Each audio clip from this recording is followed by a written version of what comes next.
देखो छात्रों, प्रिय अध्यापकों, हम हजारी प्रसाद द्विवेदी का पाठ तीसरा नाखून क्यों बढ़ते हैं भाग दूसरा ये हम देख रहे।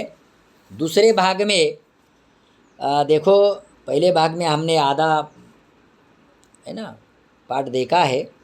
अब आधा पाठ इस दूसरे भाग में हम देख रहे। देखो, अब हमारे जो नेता है समाज के, है ना, हमारे देश के, कि स्वराज से मनुष्य कैसे सुखी बनाए जाए, है ना। क्योंकि हर एक मनुष्य चाहता है कि हम सुखी बने, समाधानी बने, है ना, और अपने मन जैसा जिए। इसीलिए स्वराज की आवश्यकता होती है। और वो स्वराज कब आएगा? जब हर एक मनुष्य अपनी अपनी मनुष्यता को ध्यान में रखकर सबके साथ अच्छा बर्ताव करेगा, सद्गुणों के साथ रहेगा, है ना, लोगों का भला चाहेगा, लोगों की मदद करेगा, है ना, तब ये होगा, ये स्वराज की बात होगी, है ना। इसीलिए हमारी जो परंपरा थी, परंपरा यानी क्या? एक के बाद दूसरा, यानी कि पहले से चली आ रही है, महिमामयी यानी गौरवपूर्ण, इसका अर्थ है। तो हम इस दूसरे भाग में देखेंगे। हमारी परंपरा महिमामयी और संस्कार उज्जवल है, क्योंकि अपने आप द्वारा लगाया हुआ बंधन हमारी संस्कृति की बहुत बड़ी विशेषता है। देखो, भारतीय परंपरा ये ऋषि मुनियों की, संतों की परंपरा है। और हमारे इस भारत भूमि पर, ये भारत की माता है ना, ये भूमि हमारी माता है, माँ है। इसीलिए ये जो महिमामयी संस्कार हमारे पूर्वजों ने हमें दिए हैं, है ना, वो संस्कृति हमारी बहुत बड़ी विशेषता है। इसीलिए हमें उस उज्जवल परंपरा को ध्यान में रखते हुए, हमारे पूर्वजों के संस्कार को ध्यान में रखते हुए हमें आगे बढ़ने की कोशिश करनी चाहिए। और आगे तो हम बढ़ेंगे ही, लेकिन ये जो हमारे साथ पूर्वजों ने, संस्कृतियों ने बंधन बांध रखा है, ये बहुत बंधन को ध्यान में रखते हुए आगे बढ़ना होगा, क्योंकि बंधन ही हमारी संस्कृति की बहुत बड़ी विशेषता है। स्वैराचार हमारी संस्कृति की विशेषता नहीं है। इसीलिए ये ध्यान में रखना होगा। लेखक कहता है कि हमारा जो संस्कार है ना, कि जो रिश्ता है ना, नीति, ये संस्कार से बनती है ना। नीति मनुष्य के अंदर होनी चाहिए, उससे रिश्ता बनता है। और रिश्ते से क्या बनता है? बंधन निर्माण होता है और बहुत ही उज्जवल संस्कारयुक्त परिवार का जन्म होता है, संस्कारयुक्त महिमामयी समाज का जन्म होता है। इसीलिए ये हमारी भारत भूमि की बहुत बड़ी उपलब्धि और विशेषता है। आगे देखिए, मनुष्य पशु से किस बात में भिन्न है? उसमें संयम है, दूसरे के सुख दुख के प्रति संवेदना है। देखो, यानी कि श्रद्धा है, तप है, त्याग है। इसलिए मनुष्य झगड़े टंटे को अपना आदर्श नहीं मानता। गुस्से में आकर चढ़ दौड़ने वाले अविवेकी को बुरा समझता है। वचन, मन एवं शरीर से किए गए असत्याचरण को गलत मानता है। देखो, मनुष्य और पशु में है ना भिन्नता है। पशु पशु है, मनुष्य मनुष्य है।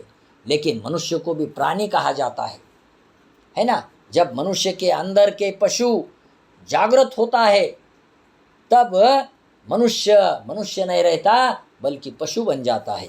इसीलिए लेखक हमें सतर्क करता है ना, कि मनुष्य, तू मनुष्य है, तू पशु नहीं है। इसीलिए मनुष्य और पशु में अंतर है, जमीन आसमान का अंतर है।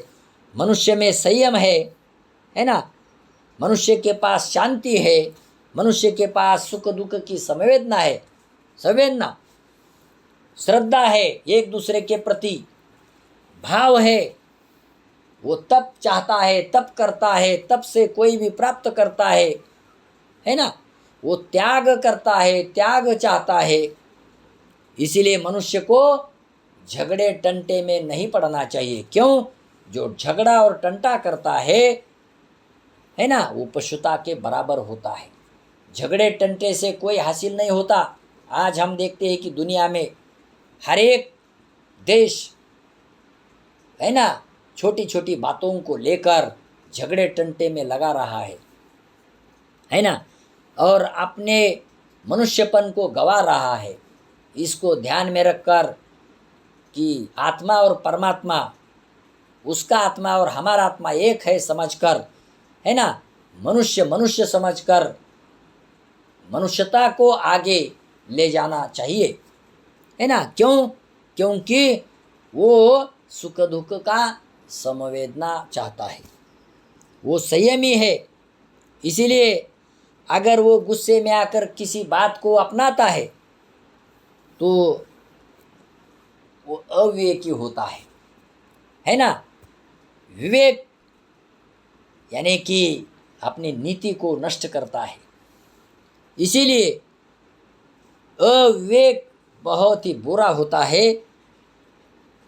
इसीलिए लेखक कहता है, वचन मन एवं शरीर से किए गए असत्याचरण को गलत मानता है। यानी कि वचन, किसी का वचन भंग करना और असत्याचरण यानी कि उसके साथ झूठा व्यवहार, धोखाधड़ी करना, ये बहुत बुरी बात है। क्योंकि उसका आत्मा को दुख पहुंचता है, कष्ट हम उसे देते हैं, ये बात सिद्ध होती है।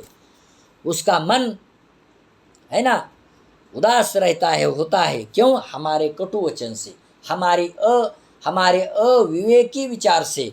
इसीलिए अपने शरीर से दूसरों के साथ किए गए झूठे व्यवहार को ध्यान में रखना चाहिए, और लेखक ने इसे गलत माना है, ये भी ध्यान में लेने की जरूरत है। जो व्यक्ति है ना इस बात को लेकर सरल भाव से अपना कार्य करता है, वह मनुष्य विवेकी होता है। और जो मनुष्य गुस्से में आकर है ना नफरत, चीड़ पैदा करता है ना, वो मनुष्य अविवेकी लेखक ने समझा है। आगे देखो, ऐसा कोई दिन आ सकता है जब मनुष्य के नाखूनों का बढ़ना बंद हो जाएगा। प्राणी शास्त्रियों का ऐसा अनुमान है कि मनुष्य का अनावश्यक अंग उसी प्रकार झड़ जाएगा जिस प्रकार उसकी पूंछ झड़ गई है। देखो, प्राणी शास्त्रियों का कहना है कि कुछ साल बाद या कुछ है ना ऐसा अनुमान किया गया है कि किसी प्रकार भी कभी भी मनुष्य का अंग झड़ जा सकता है ना। जैसे कि पूंछ झड़ गई है, वैसे या यहाँ भी नाखूनों का बढ़ना बंद हो जाएगा। यानी कि जब नाखूनों का बढ़ना बंद हो जाएगा तब मनुष्यता, जब नाखूनों का बढ़ना बंद हो जाएगा तब मनुष्य बनेगा, है ना। उसकी पशुता, उसकी बुराई खत्म होने को आएगी। देखो आगे कि मनुष्य का ऐसा अनुमान है कि मनुष्य का अनावश्यक अंग उसी प्रकार झड़ जाएगा जिस प्रकार उसकी पूंछ झड़ गई है। उस दिन मनुष्य की पशुता भी लुप्त हो जाएगी। देखो, सचमुच लेखक ने 100% कहा है। जो मनुष्य अपना नाखून बढ़ाता है, बढ़ने देता है, समय पर काट नहीं लेता, वो बुराई का प्रतीक है और पशुता का प्रतीक है। उसका व्यवहार पशुता के समान होता है। इसीलिए दुर्गुणों को, नाखूनों को बढ़ाना, दुर्गुणों को अपनाना है, उससे निकालना चाहिए, यानी नाखून को काटना चाहिए। ये पशुता की निशानी है। आगे देखो तो उसकी पशुता वो निकल जाएगी, एक न एक दिन चली जाएगी। नाखून का बढ़ना मनुष्य के भीतर की पशुता की निशानी है, और उसे नहीं बढ़ने देना मनुष्य की अपनी इच्छा, अपना आदर्श है। नाखून को नहीं बढ़ने देना वो अपना आदर्श है, अपनी इच्छा है। हाँ, समाज में मनुष्य अच्छा जीने की कोशिश करता है, उसे लगता है कि मैं अच्छा इंसान बनूं, लेकिन कब बनेगा? जब वो अपने नाखून नहीं बनने देगा, दूसरों के साथ अच्छा व्यवहार करेगा, सद्गुणों के साथ रहेगा, तू और मैं एक है ऐसा समझेगा, तब ये होगा, है ना। वो सबका आदर्श बन जाएगा। संत आदर्श लोगों के समाज के क्यों बने?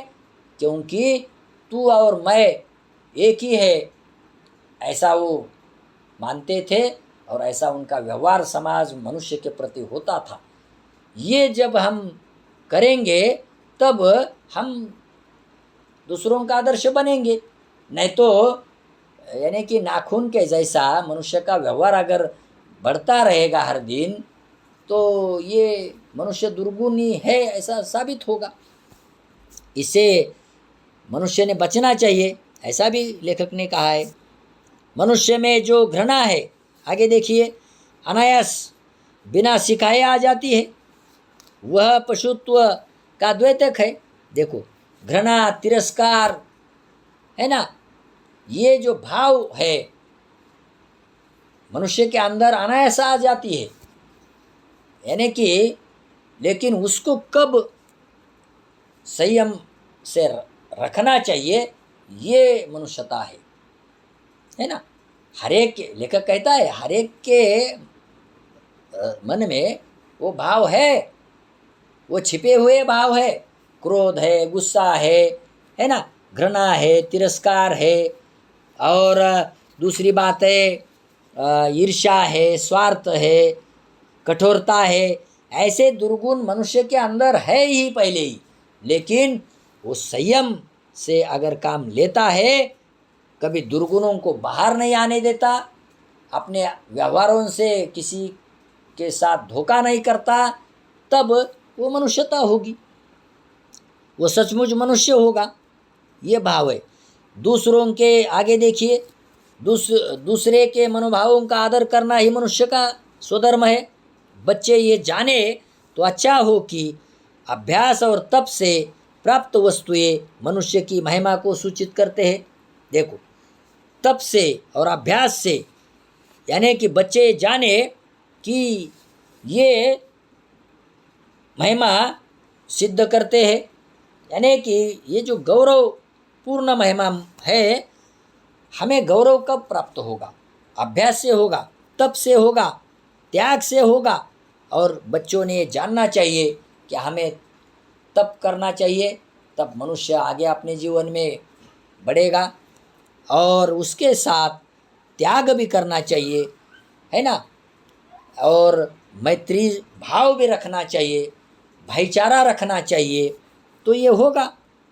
और जब ये दूसरों के मनोभावों का आदर करेगा, तब ये सब होगा, वो मनुष्य प्रिय होगा, वो अपने जीवन में आगे बढ़ेगा। इसीलिए ये मनुष्य का स्वभाव है, दूसरों के मनोभावों का आदर करना, ये मनुष्य का स्वधर्म है ना। लेकिन मनुष्य ऐसा, है ना, करने में हिचकिचाता है। मैं नहीं कहता कि मनुष्य नहीं करता है, करता है, वो स्वधर्म है।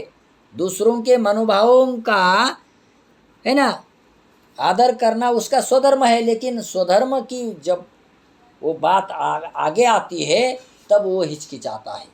दूसरों को आदर देना, है ना, वो पीछे हट जाता है ना। उसे क्यों? क्योंकि स्वार्थ की बात उसके मन में छिपी रहती है।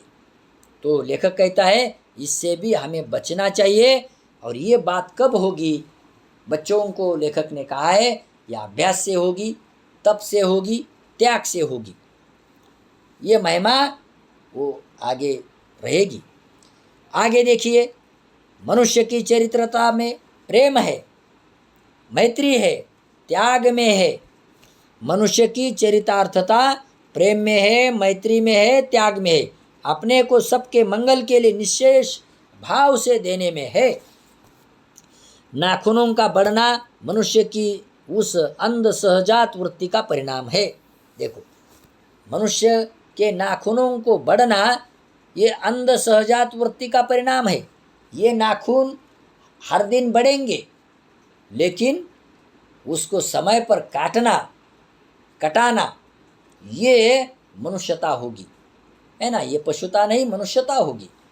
ये तो सहजात वृत्ति है, लेकिन हमारी प्रवृत्ति ये चाहिए कि नाखून को समय पर काटना, ये मनुष्यता होगी, है ना। और मनुष्य की चरितार्थता किस में है? प्रेम में है, मैत्री में है और त्याग में है ना। वो चरितार्थता तुम भी जियो हम भी जिएंगे, ये चरितार्थता है। वो प्रेम से व्यवहार करेगा, मैत्री रखेगा और त्याग मय जीवन जब जिएगा तब ये होगा। और ये मंगलमय वातावरण सबके लिए निर्माण करने में है। आगे देखो, उसके जीवन में सफलता ले आना चाहती है, उसको काट देना उस स्वनिर्धारित आत्मबंधन का फल है और उसे चरितार्थता की ओर ले जाती है। देखो, नाखूनों को काट देना स्वनिर्धारित आत्मबंधन का फल है। हमारा स्व निर्धारित आत्मबंधन है कि मुझे नाखून को काटना है, मुझे नहीं बढ़ने देना है, क्योंकि वो सहजात अगर प्रवृत्ति होती है तो हमारी ये, है ना, वृत्ति होनी चाहिए, हमारा ये कार्य होना चाहिए कि समय पर उसे काटे।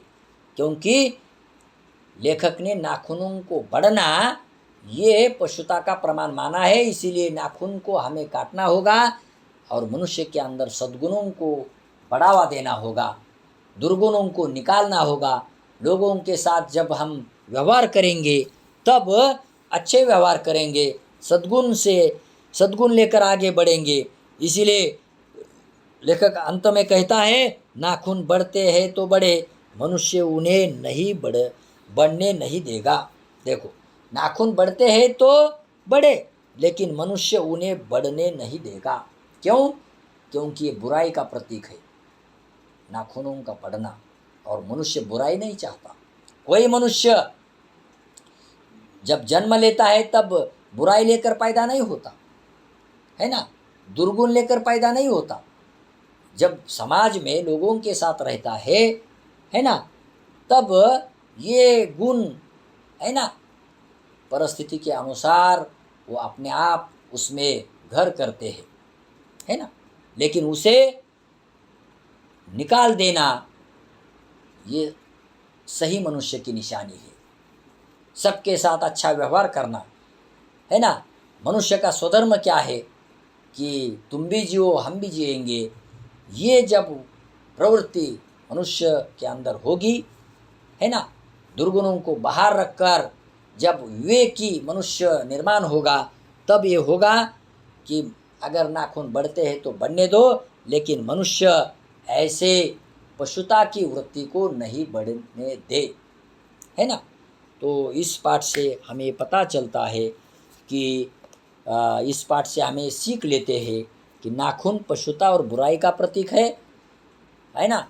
और मनुष्य कदापि बुराई सहन नहीं करता, इसीलिए हमें अच्छा समाज और अच्छा मनुष्य निर्माण करना ये हमारी प्राथमिकता है, जिसकी उसकी। इसीलिए हमें सतर्क रहकर आगे बढ़ना होगा और हमसे किसी को परेशानी न हो ऐसा हमारा बर्ताव होना चाहिए। जैसे अच्छे समाज के लिए अच्छे मनुष्यता की ज़रूरत होती है। धन्यवाद। शेयर करें, सब्सक्राइब करें अनिल जादवर सर इस चैनल को। धन्यवाद।